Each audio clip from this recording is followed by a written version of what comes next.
All right. Good morning, good afternoon, good evening, everyone. Welcome to the 17th session of the Entrepreneurship Gyan. Briefly, going back to the concept. So we started in July last year, 2023, when Praveen Mallaji was leading the startup and entrepreneurship special interest group, and I took over from him. And I came up with this notion to start, uh, which we are calling it the Entrepreneurship Gyan or TEG.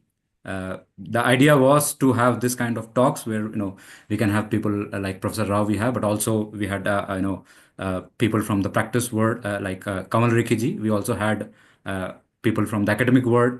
From Babson College we have Professor Anirudh Debar.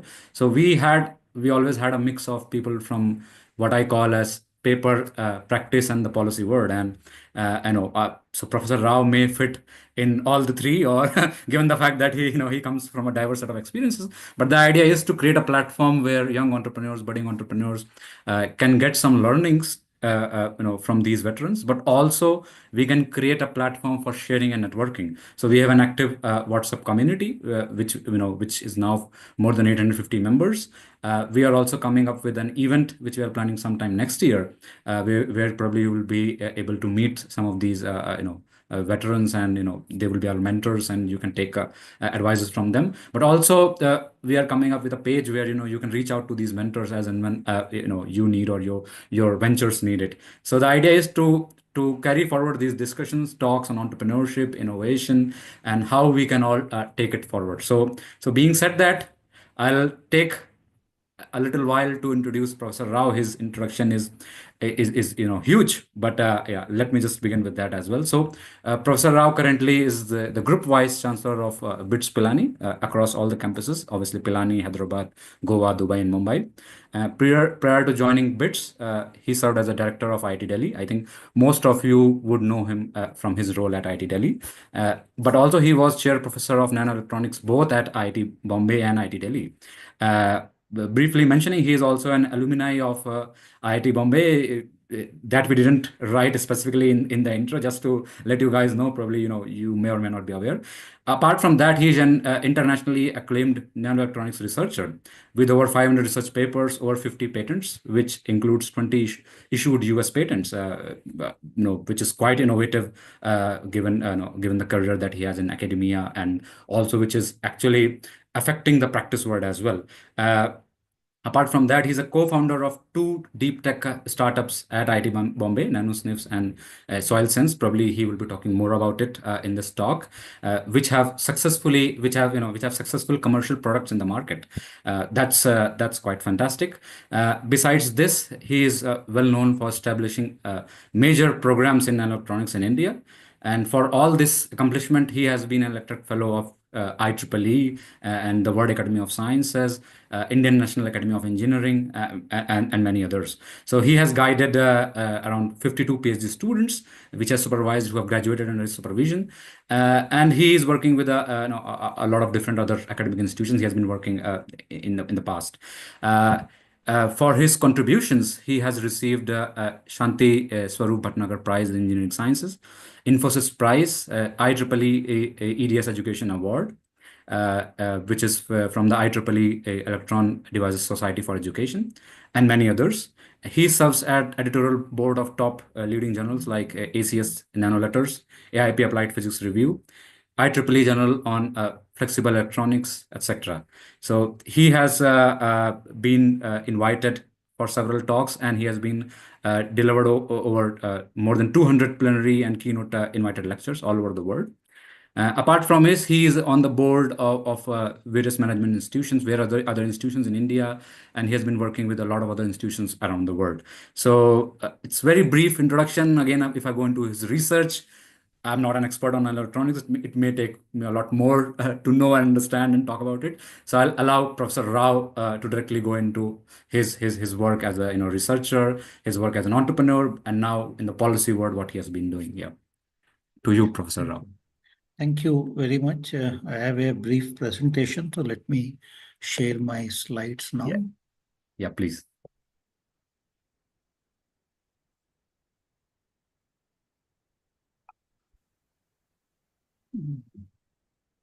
I'm hoping you are able to see Yes, my. we can. Okay, that's Yeah. good. And so my talk will give you some overview on where does academia stand in India today? I mean, what are the kinds of challenges that we are seeing in academia? Of course, a lot is changing, but I will talk about the current status and all of that, and also about what needs to be done at multiple levels, at the institution level, at the national level, through the policies, and also at the individual level. I think if we want to become that self-reliant India, as the Prime Minister calls it, Atmanirbhar Bharat, I think there are a lot of things that need to change, and academic institutions, I believe, have a major role to play in that change. And so that is what I am going to talk about. And so I will take a total of about 40 minutes, and then we can have some discussions. So if you, I spent all this time at IIT Bombay. In fact, my entire career was at IIT Bombay. I was there for 20 years. And in fact, all the work that you see I showed today is all done at IIT Bombay. I received all my recognitions and everything at IIT Bombay. And then I moved to IIT Delhi as the director. I spent 10 years, I spent 7 years at IIT Delhi, 6 years as the director, and 1 year as a faculty member, and then I moved to BITS Pilani. And right now I am a group vice chancellor for the BITS Pilani, and so that is what my journey is. So this work is essentially an IIT Bombay work, and that's where I made my entire career. If you look at the India's higher education system, you see that there are over 1,000 universities. These numbers can keep changing here and there, but there are 135 institutions of national importance, and then it's a very complex and very mixed system. You have all kinds of universities now, too many categories, for a country like India. I think we could have simplified it, if you ask me. But then, for whatever historical reasons it is, where we have just too many different types of universities. There are over 43 million students now in our higher educational institutions, and the gender ratio is 50-50. There are 50% men and 50% women in our universities, which is a good sign. I think, though in engineering that's not the case, but overall the gender ratio now is 50-50. And there are today about 300,000 PhD students. This number is slightly dated, but so we have about 10% CAGR, and so we have about 300,000 PhD students who are carrying out research and all of that. So this is what currently the Indian higher education system stands at. And our gross enrollment ratio is still pretty low. It's just 27.1%. What it means is only 1 out of 4 students, coming out of schools can find admission in our universities. We are not able to accommodate all the students who come to these institutions, whereas the national education policy, talks about achieving 50% gross enrollment ratio. Countries like China, US are at 60%, 70% kind of a level. But in India, we are at 27% now, and we want to take it to 50%, the gross enrollment ratio, by 2035 or so. So that would mean almost doubling the intake in our higher educational institutions, which is a tall order because the amount of money needed in order to do that, I think India needs to find that kind of resources. So this is what India is in one slide when it comes to its higher education, right? And now, if you look at the current status of Indian R&D, now this one paragraph actually talks about, summarizes the current state of art, right? India ranks first in the world in terms of number of institutions. We have, I've only shown you the universities. If you look at colleges and all of that, we have like, plenty of them. And currently India ranks number one in number of institutions, second in the world for number of enrolled students, right? About 45 million students now in universities. And the third in the world for research output. We are also publishing lots of papers from India. And, sometimes it can be a concern, the kind of papers that are getting published. But even in the indexed kind of journals, right, we are publishing, good number of papers, and even by those counts, we are ranked third in the world when it comes to research output, and sixth for patent filings. This is a very recent phenomenon. India was not filing enough patents 5 years ago. For the past 5 years, we are actually seeing a double-digit growth. India is the only country which is growing pretty fast when it comes to the patent filings. Last year, the CAGR was, last few years, CAGR has been about 15% kind of a thing, year after year. And so that has resulted in India being sixth for patent filings. Of course, the licensing and other things are challenges which we still need to look at. Ninth for citations. So the quality of research is also getting better. And but that is where all the good things stop, right? The top 10 kind of rankings will end. And the 39th for innovation, right? The innovation here is, what is the value generated out of this research? Value in terms of, wealth, right? How we have, how much of translational potential exists for the knowledge that we are generating. So on that count, we were 40th and worse. Now we are at least 39th in the world. So while for knowledge generation, we are third, but for knowledge utilization, right, we are 39th in the world. And that 39th is also mainly because of our IT and e-commerce kind of companies. And we are not spending enough money, 54th in the world, right, for percentage of GDP allocation for R&D. We need to be spending more money. I will show you some slides on that.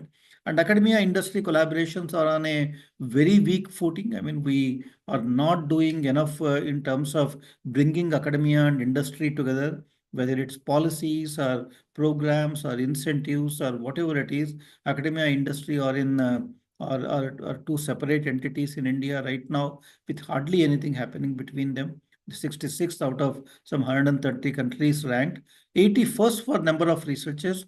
India doesn't have enough researchers, unfortunately. Our per a million population, number of researchers, we are about 250 to 300 researchers, whereas US, for example, would have over 4,000 researchers, per million population. So I think we need more researchers in the country. We have, in every area or in any area you look at, you find a handful of people, doing quality science, quality technology, but the numbers are still pretty small, for a large country like India.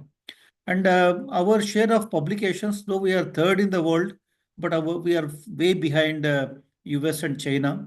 The China is the 20%. Like every fifth paper is written from China, and every sixth paper comes out of China, US. Whereas India is ranked at, is just about 5% kind of thing. Every 20th paper roughly comes out of India.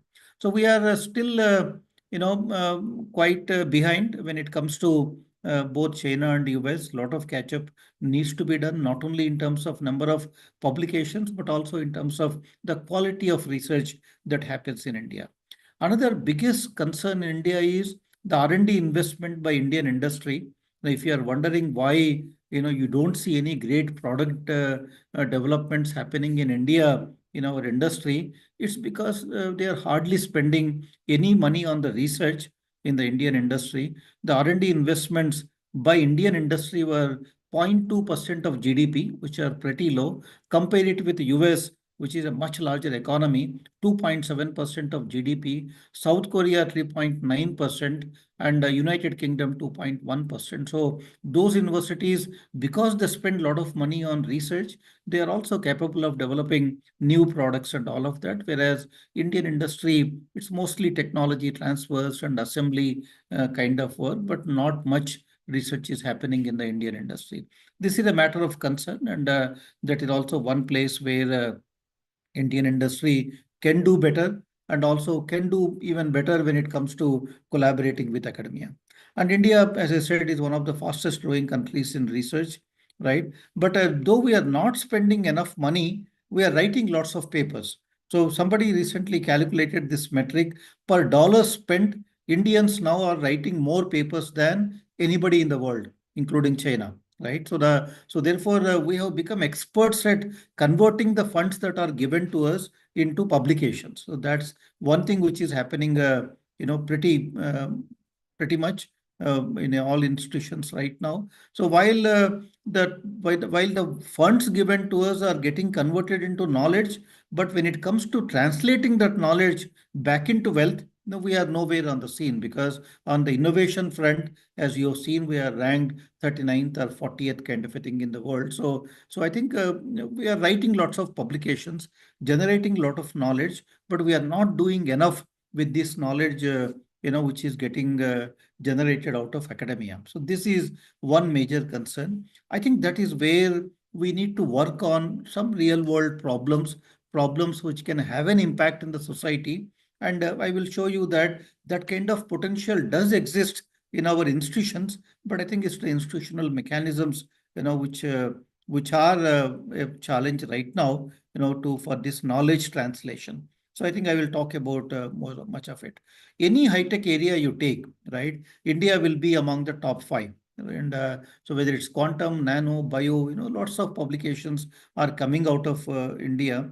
And if you look at the startups today, there are like 117 unicorns or so out of India. And these numbers keep changing depending on the valuation levels. But India is ranked third in the world, as you know, for the startups and the unicorns today.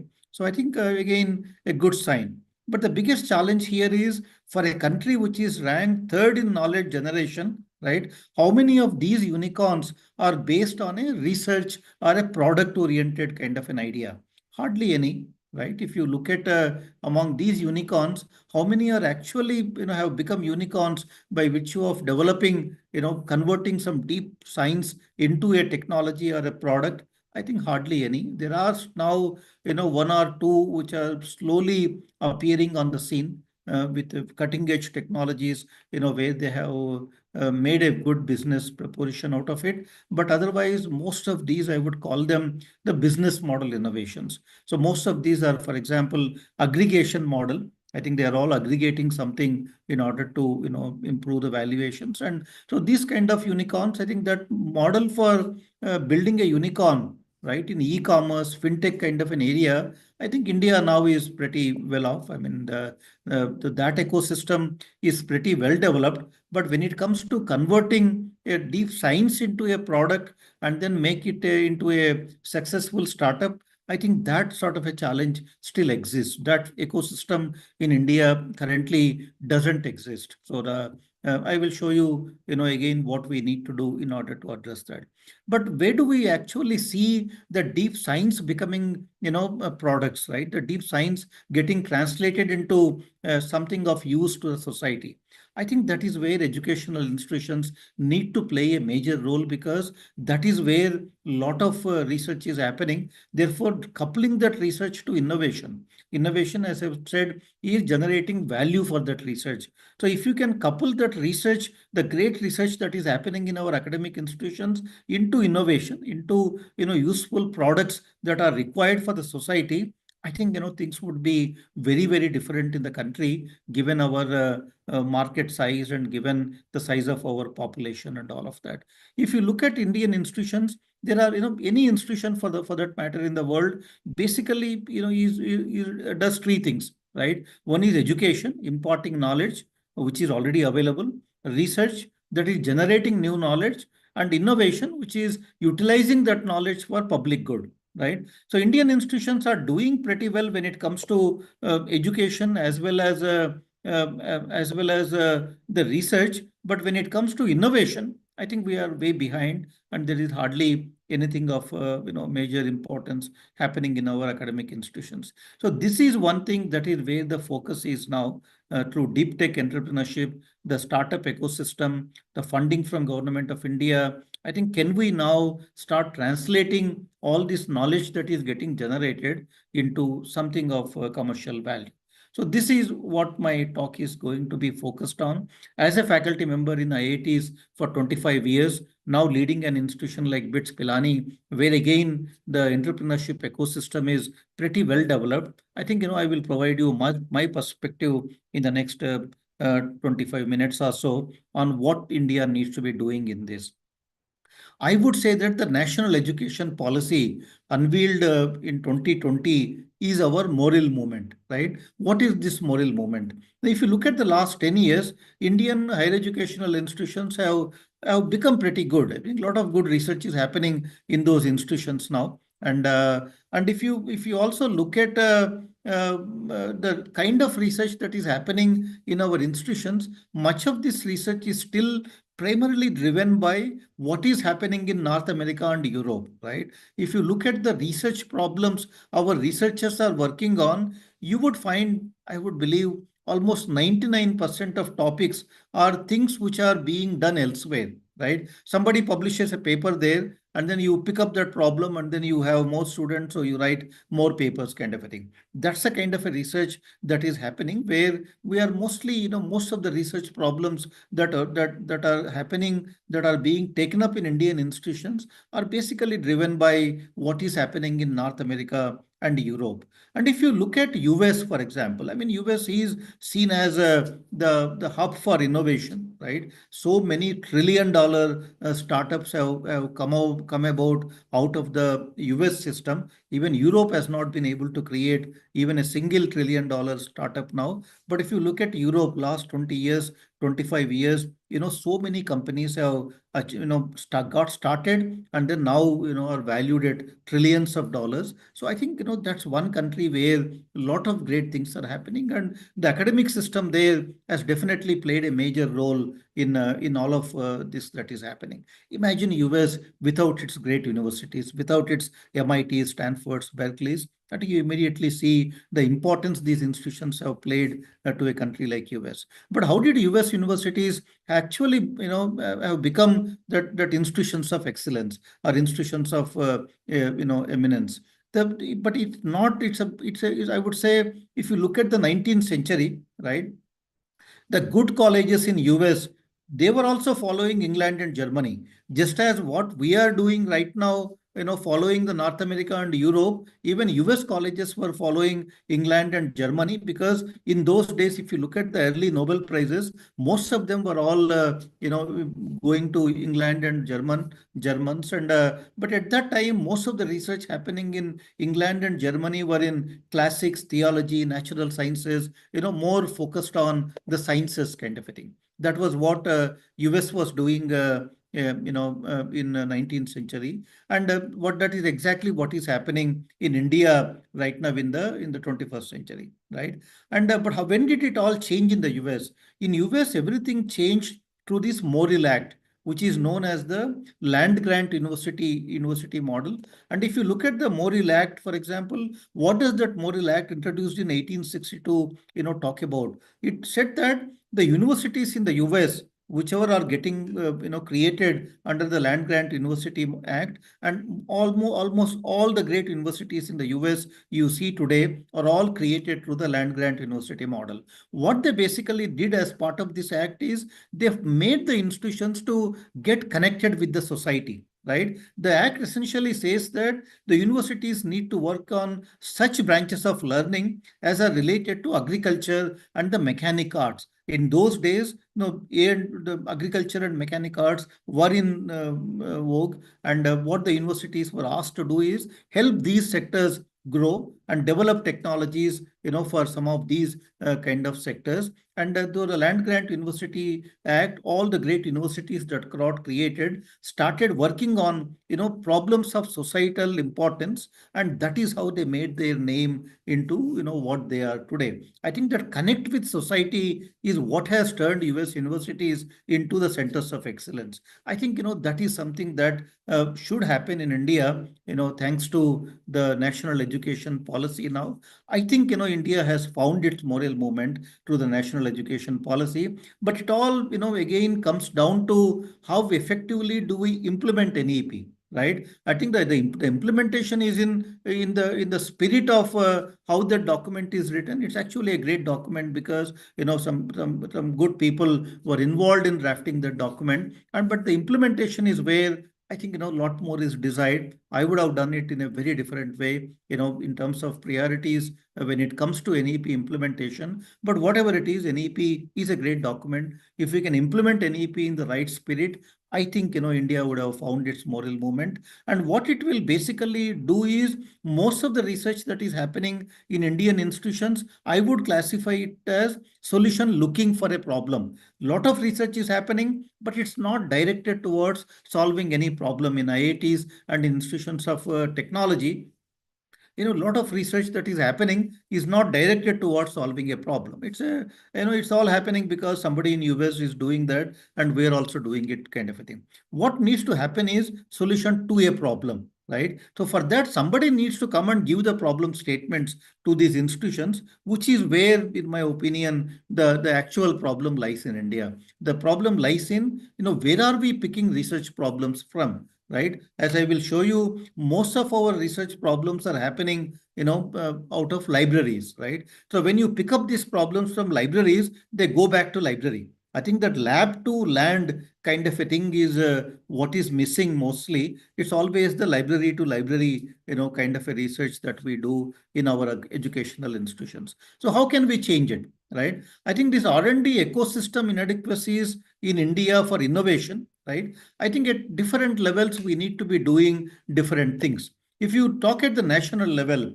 I think a lot of things need to happen at the national level through, through policy. And thankfully, now through the National Research Foundation, some efforts are being made to address these issues. But I think a lot more needs to be done. One of the very first problems at the national level is we are not spending enough money on science and technology, on R&D, right? Now we are as a per capita R&D expenditure as a percentage of GDP. If you look at, we are among the lowest countries. In fact, if you look at this data, this is per capita purchase parity adjusted data. India is actually spending less money, gross expenditure on R&D per capita. India is spending less money than even the BRICS countries, right? Even the BRICS countries are spending more money per capita wise than India. India's R&D as a percentage of GDP is stuck at 0.365%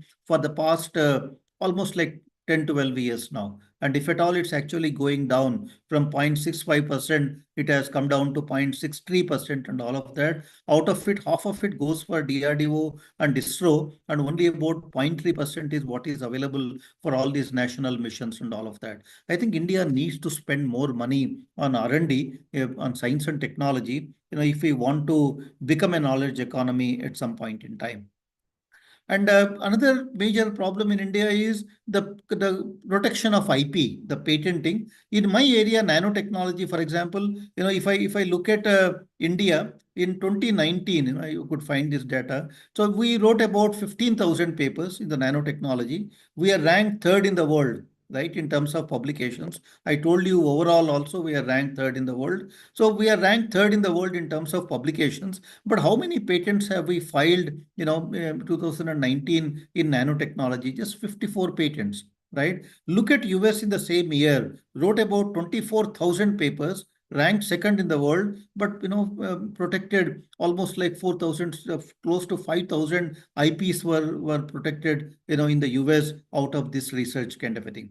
I think our publication to patent ratio is something that needs to improve. Right, we are generating a lot of knowledge, but we don't have that system in place, to protect that IP and then and then do something with that IP. This is where one of the problems lies right now. This is again something that is changing fast, but then the quality of patents and licensing and all of that needs to improve again. But the first step is to be able to protect this IP, through quality patents. I think this is one thing that needs to happen. This is second problem at the national level we need to address if we want to see more deep tech startups and all of that. I told you that any educational institution, there are three aspects: education, research, and innovation, right? And if you look at India, right, these are quite disjointed, right? I mean, education, research, and innovation are all happening in their own silos.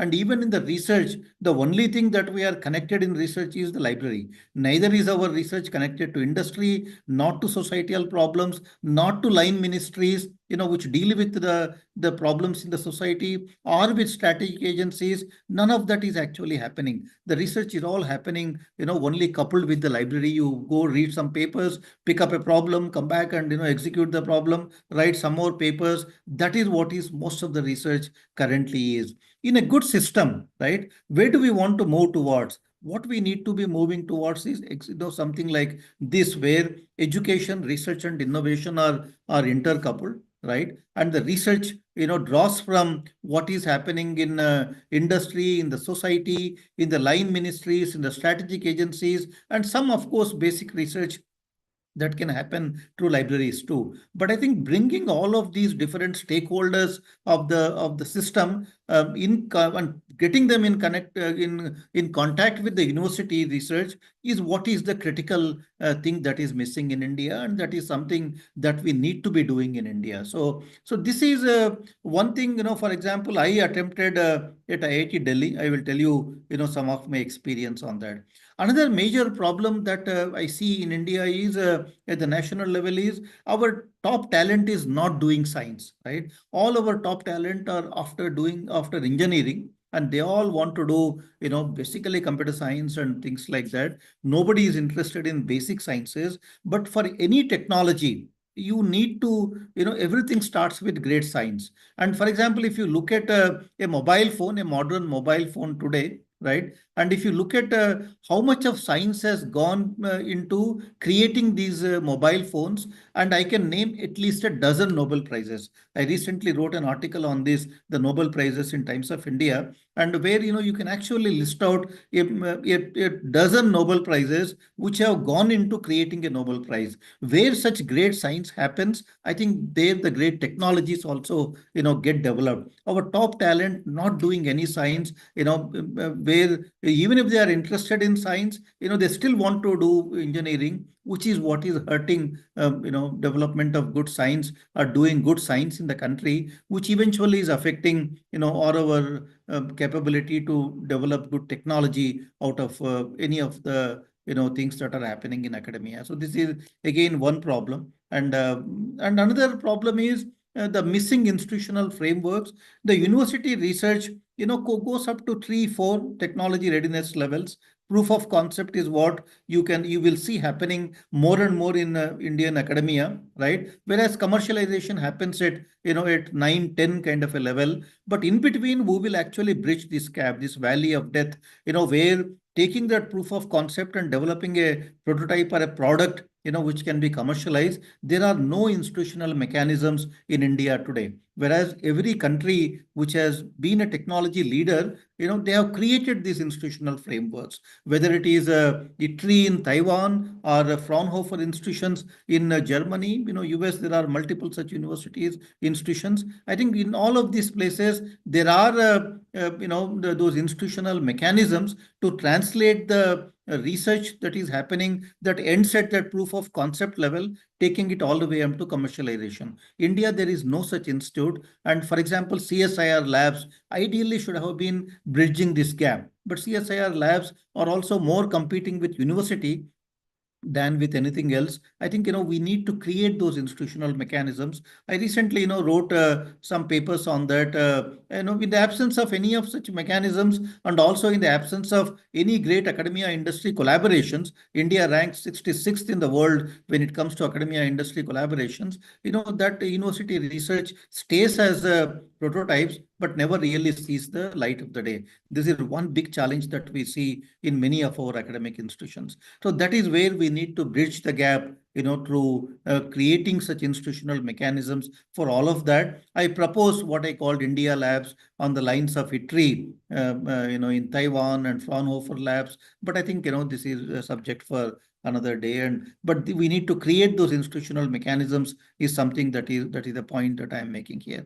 Our higher educational institutions are also, the research funding in India is also pretty fragmented, right? So the problem that you see with that kind of an approach is because our higher education system is fragmented, for each discipline we have created institutions. Science, IISc or ISIS, engineering, IITs, medicine, AIMS, and then agriculture, Indian Council for Agricultural Research. So I think by fragmented higher education system, and then by fragmenting even our funding, for example, if you are working in a certain area, right, you depending on what area you are working, you go to that particular agency for funding. And I think this not having multidisciplinary universities in India is also one big challenge right now. But Indian institutions are slowly now becoming multidisciplinary. IITs, for example, are now branching out into other sectors as well, other disciplines as well. And I think it's important when it comes to,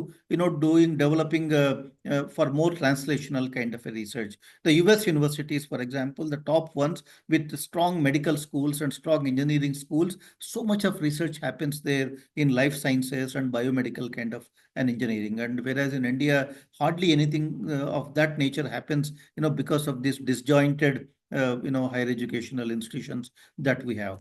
Add to that, there is a lot of bureaucracy. I call it, the not ease of doing research, but unease of doing research. I called it the 5Gs, right? The GFR, the general finance rules, the GST is a big challenge for R&D. There is a GEM portal for purchases. There is a global tender inquiry process, which delays everything. The governance issues, I think those who are from academia in India, can identify with all of these problems. But I think the bureaucracy has seeped into, the every aspect of doing research right now. Things are in a pretty bad shape as on today. And with the NRF, hopefully some of these things will get addressed, and DST, all these agencies are trying to see how we can make NRF different from, whatever institutions that we have for funding purposes. So these are some of the challenges at the national level.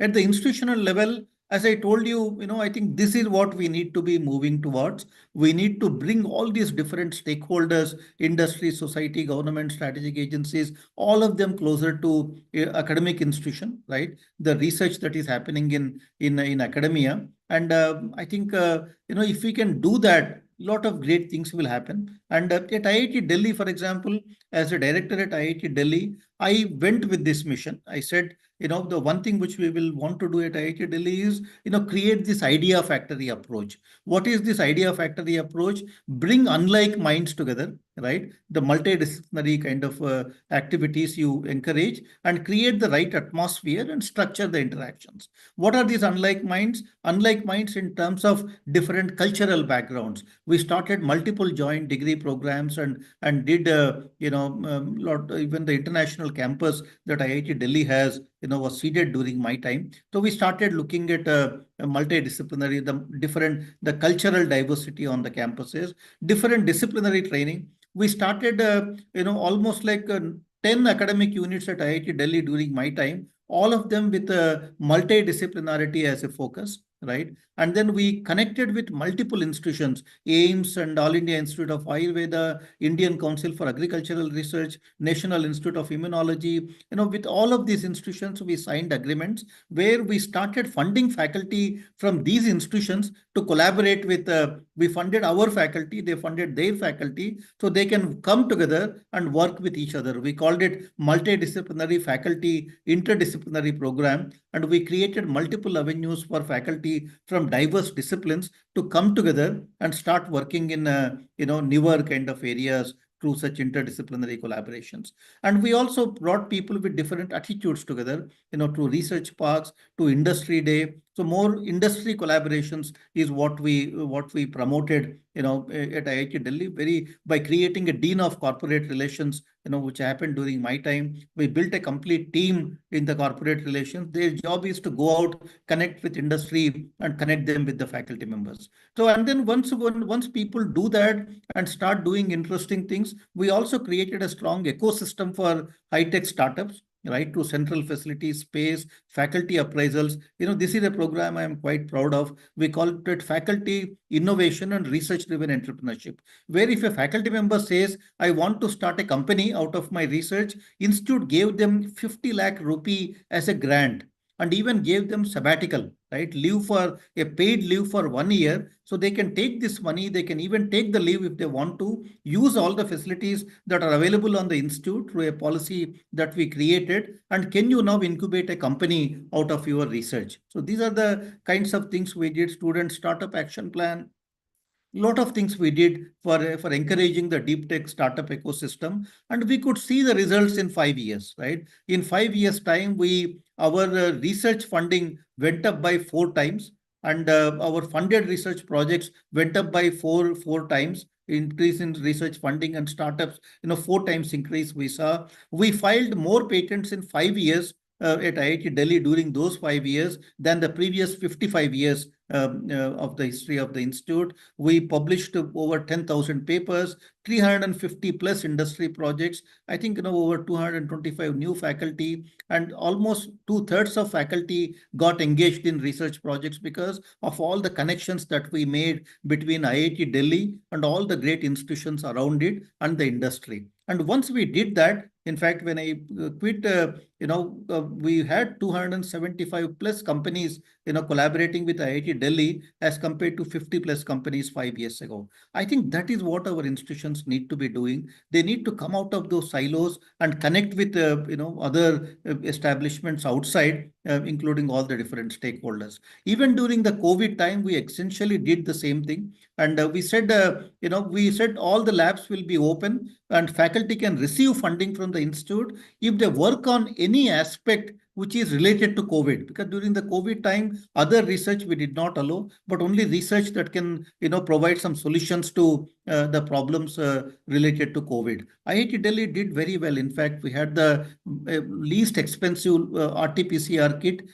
Before that, RT-PCR, people were charging 4,500 rupees. At that time, we launched an RT-PCR kit with 750 rupees kind of a thing. And it got ICMR approved, the first kit approved by ICMR. And we developed a lot of masks. We developed low-cost antigen kits, and the technologies developed in IIT Delhi during the COVID years helped at least 10 million people kind of a thing. I think that is the power that exists in our institutions. There is a lot of inherent talent. All that is needed is to focus the talent to solving problems. If you can connect them with the real problems, all this talent can be utilized to really solve some of these problems. Highest number of patents IIT Delhi ever filed were actually during the COVID year 2020. Because with all of this innovation, we were also simultaneously filing patents. I think that is the latent talent that exists in our academic institutions. IIT Bombay is same, IIT Delhi, all our great institutions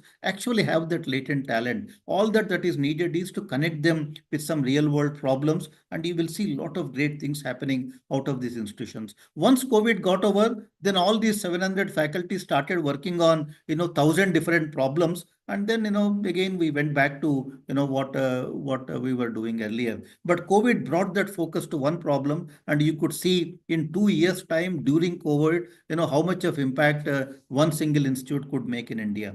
I think that is a good learning there. Even at the individual level, I spent 18 years as a faculty member at IIT Bombay. I believed in this philosophy. I said, whatever work I do, right, it will have some societal application. And in India, if you are looking for a problem, there are so many problems all around you, right? You don't have to, go to US journals and start reading about problems. You look around, you will find problems. I often say that all the world's problems are in India. So therefore, if you are looking for a problem, just look around you, talk to medical doctors. They will give you, 50 problems without any hesitation. Talk to agricultural scientists, talk to security agencies. There are so many challenges outside. I think that is what I basically did. I started working on at IIT Bombay, one of the first large multidisciplinary groups was our group, right? Some of us, Professor Shomya Mukherjee, I, and a few others, we came together, formed a group, and then we started to see what can we do, which is a problem in the society, right? And then, some of the problems we took up, one of the very early problems we took up was to develop a cardiac diagnostic system, right? And it involved 5 different departments at IIT Bombay, the first major multidisciplinary kind of a project ever undertaken in the history of IIT Bombay. And then all of us came together. We said we will develop a cardiac diagnostic system to detect some of these proteins in the blood for diagnosis of myocardial infarction, the troponin I, CKMB, myoglobin kind of a thing. This was a project we started in 2005 kind of a time frame when those tests were not available in the hospitals. And we did a complete top-down kind of a planning, right? We said you take the blood, filter it out, microfluidic channels, biosensor array, a complete disposable system, including the tabletop electronics.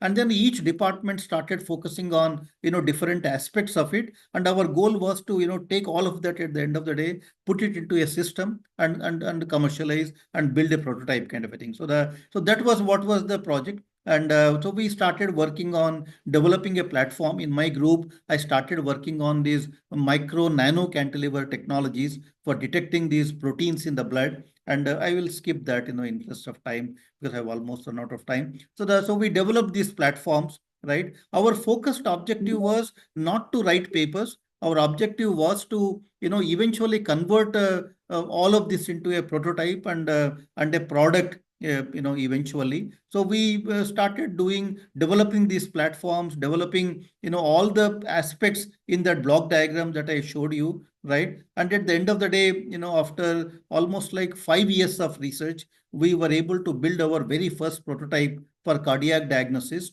And as you can see, this is a iSense stands for infarct sensor, the myocardial infarction sensor, IIT Bombay. We incubated a company, NanoSniff, at that time at IIT Bombay. Now they are doing very well. And so this was a project funded by a government agency involving 5 different departments at IIT Bombay.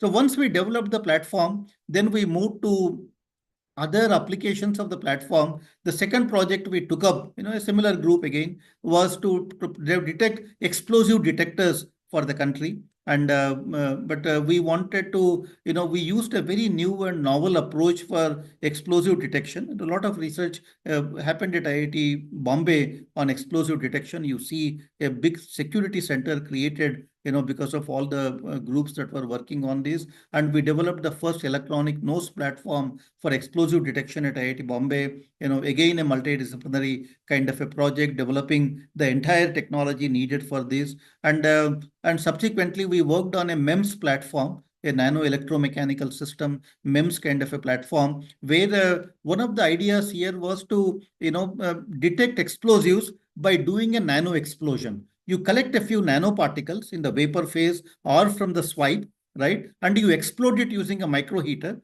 by give it a thermal shock and explode these materials. The temperature release, because of the exothermic reaction, you measure it using a temperature sensor. So it's basically an exothermic reaction for the explosives and detecting the temperature change using a temperature sensor. So that's a platform we developed. And we developed it into a complete product, and we transferred this technology to, again, NanoSniff, the company we had incubated earlier. This is called NanoSniffer. It's commercially available now. At least over a dozen airports in India currently use the technology. I have just a 2-minute video. Maybe I will just play this, so that it gives you a good idea on what we are doing, what we did. Vaibhav Technologies, an IIT Delhi incubated company, and NanoSniff, an IIT Bombay incubated company, jointly manufacture and launch NanoSniffer, an advanced and affordable explosive trace detector, screening visitors and passengers for explosives at various public or crowded spots have become the norm due to the increase in the terrorist activities around the globe. Every luggage and person passing through the security checkpoint is tested by the security officer to check whether they have traces of explosives on their surface, skin, or hair. NanoSniffer proudly claims to be the first explosive trace detector in the world using microsensor technology. The microsensor of NanoSniffer is made using micro-electromechanical system, MEMS technology, in semiconductor fab. The sensor uses fabrication techniques such as lithography, etching, deposition, spin coating, and finally released to the microsensor. The core technology is protected by patents in the US and Europe.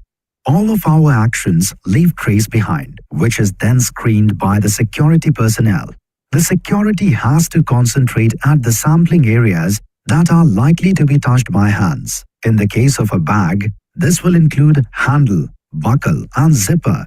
Post sampling, the swipe is inserted into the system where microheater subjects the particles into rapid heating. In case of explosives, this trigger exothermic reactions which are picked up by the integrated temperature sensor of the microheater, thereby landing each compound in its own thermal signature. The algorithms use these signatures to distinguish between explosives and non-explosives. Further analysis of the algorithms help in categorization into the appropriate class of explosives. The follow are few nanosniffer features. It is the first microsensor-based ETD.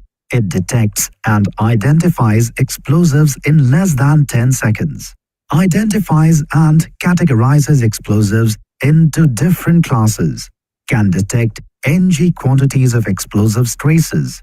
It detects all classes of military, conventional, and homemade explosives. It is portable and affordable. It gives visible and audible alerts with sunlight-readable color display. Nanosniffer, explosives trace detection technology, can be deployed at airports, railway stations, ports, malls, metro stations, corporate parks, hotels, and tourist spots. The goal is to intercept and prevent access of explosives trafficking. Nanosniffer is 100% made in India product. This particular technology came entirely this was launched by the ministry during the COVID time, 2020, we launched this product. Now it's there in multiple airports and all of that, and it's doing very well. In fact, NanoSniff, the company that we incubated in IIT Bombay, is commercializing it, and they have done a great job with this technology. And then we are further working on making this into an IoT node, and a lot of research is happening in those directions. I won't get into that.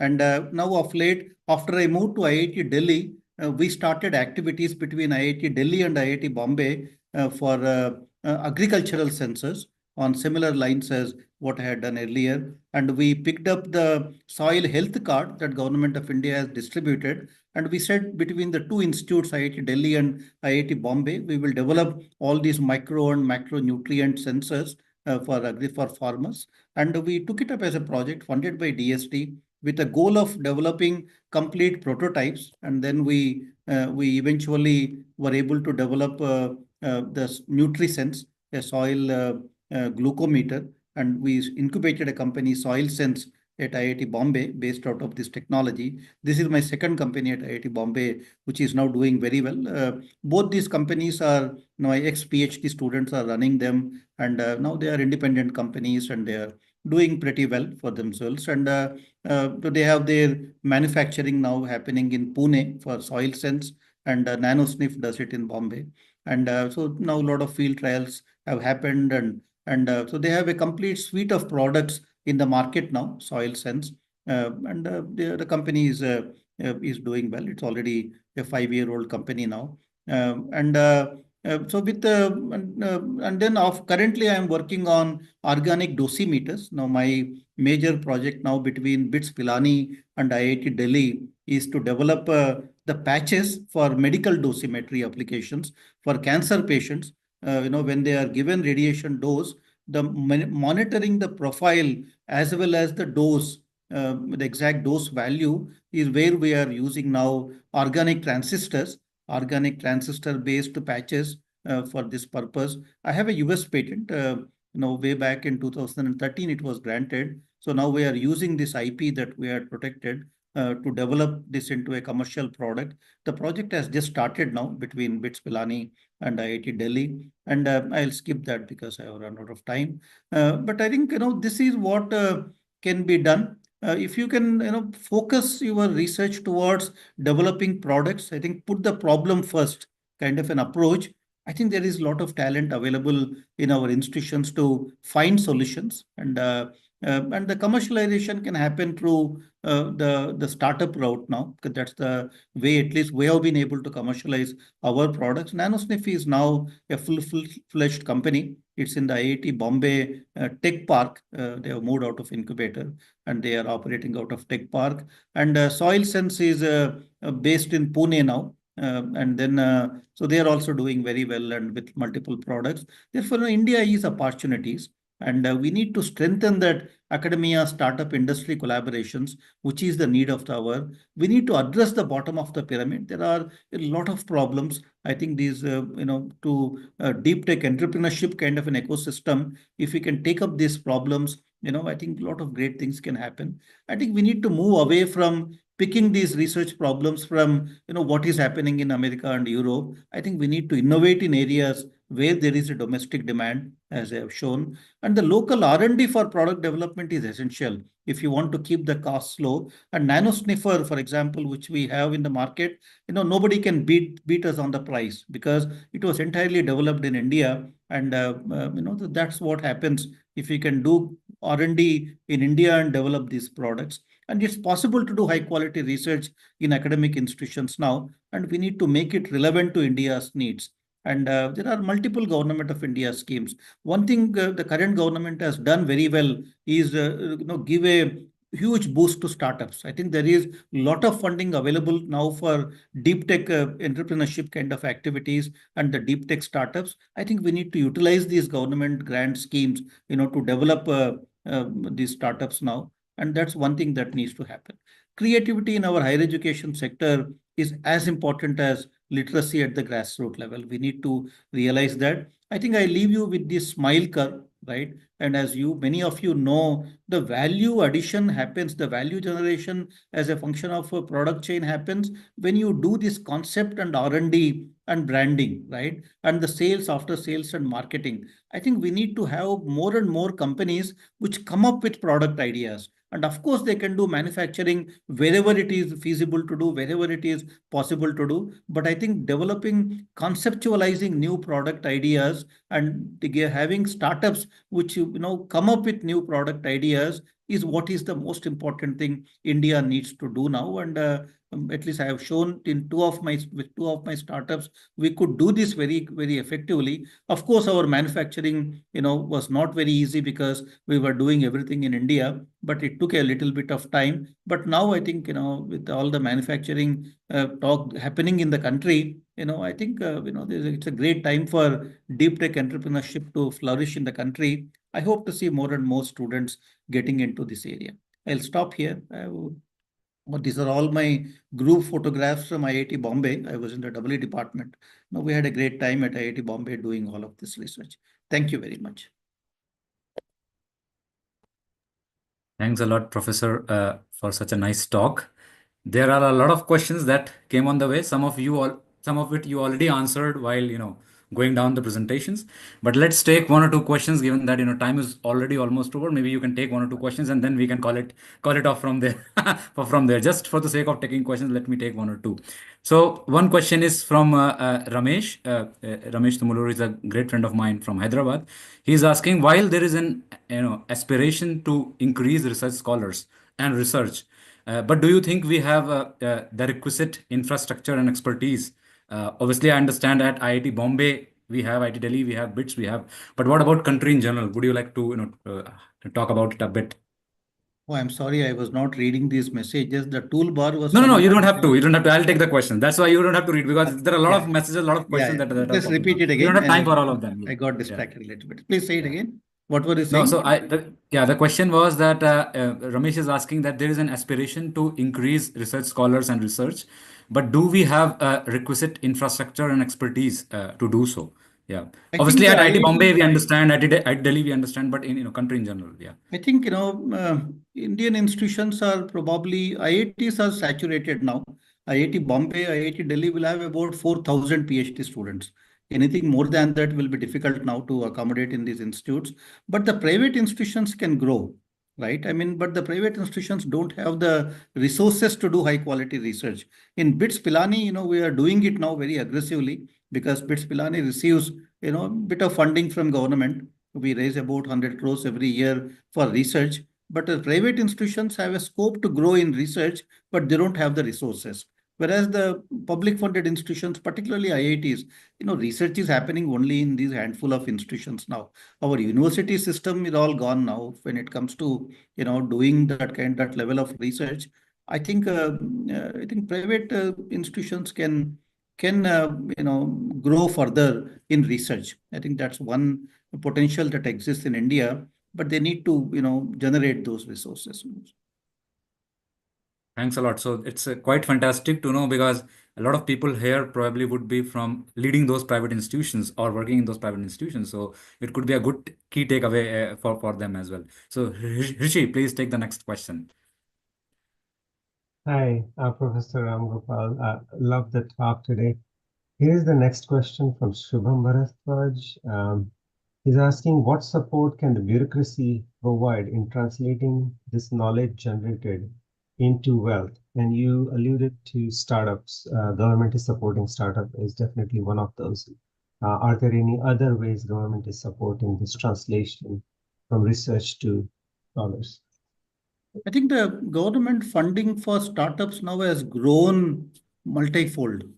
And in fact, we should look at technology innovation hubs that Department of Science and Technology has created. There are 25 technology innovation hubs in different areas with a mandate to fund startups. Each one of these technology innovation hubs is given anywhere from 125 crores to 175 crores. And that's the money they should use to incubate more and more startups in the technology area. And then there are BIRAC and multiple DBT schemes, BIRAC and big kind of grants. MIT is also funding now the startups quite a bit. There are many schemes now, MIT, DST, DBT. I think these are the places to look at if you are looking for startup funding, and quite a few schemes now. I think in terms of manufacturing, it's still a problem. If you are working in a deep tech space and if you need to put your product together, the facilities is still a challenge. You don't have, because there are not many Indian industries working on manufacturing, which is a bit of a challenge now to, build those prototypes. But that is one struggle, at least we had with both our startups. But I think if you can overcome that challenge of building prototypes, funding is definitely much easier now than what it was 10 years ago. Great. Thanks. Thanks for your insights. Next question is from Vivek Jha, and he's asking, very relevant question. This same question, which I was trying to ask you before the talk began, that how can pan IIT networks, help in industry academia collaboration, and more importantly, there are a lot of IITians who are there who are, quite innovative. They are doing good innovation, but they don't maintain that alumni connect with IITs. So it can be IIT Bombay, IIT Delhi, or other IITs. So how can this connection be built with alumni and collaboration within IITs, inter IITs, to do so, to bring the changes that you have been talking about? No, alumni can be a great support. In fact, in BITS Pilani, that is one thing we are doing. One of the ways now I am now looking at funding from BITS Pilani alumni is alumni. I'm saying you create a fund, right? You fund startups. There are many VCs among the alumni community, whether it's IIT Bombay, Delhi. So many VCs among the alumni community. You are funding startups, at such regular intervals. Let some of the equity in those startups go to IIT.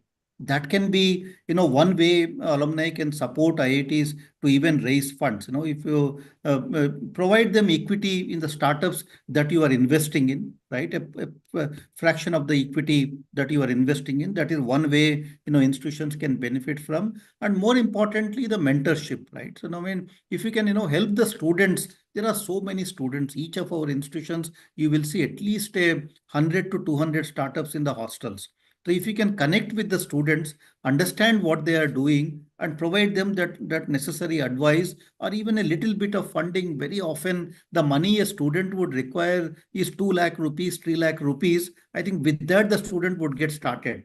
So we, at least in BITS Pilani now, we started 2 such schemes where we are giving students, problems that exist in the society, and we are asking alumni to fund those projects. The funding is 1 to 2 lakh rupees only, but these are very early stage, where they have identified a problem and they want to work on a solution. And that is what is now funded by alumni and mentored by alumni, with the hope that, over a period of time, all those projects, at least some of them might become startups kind of a thing. I think connecting them with the right side kind of problem sets, providing them their seed grants, mentoring them, in terms of building the solutions to some of these problems, and then, providing the institutions, some equity in the startups that you are investing in. I think these are all the ways alumni can help boost a startup ecosystem in the country. All right, Professor. Thanks a lot for your time and a fantastic talk. I can see already everyone loved it.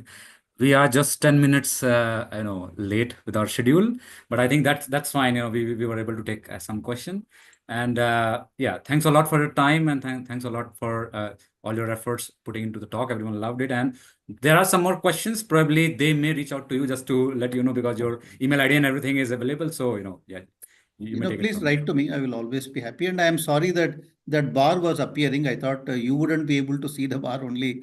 I am seeing that bar No, on the screen, but no, we tried to sort that out before, but okay, yeah, I that's know. all right. Yeah. Anyhow, Thanks a lot, Professor Rao, for your talk. thank Yeah, you so much. I will yeah. share the Yeah. slides Bye-bye. if you want without Yeah, the yeah. bar. Please, I'll write to you and you can share, and I'll share it with everyone. Yeah. Thank Thanks you a so lot. much. Thanks a lot. Bye-bye. Bye-bye.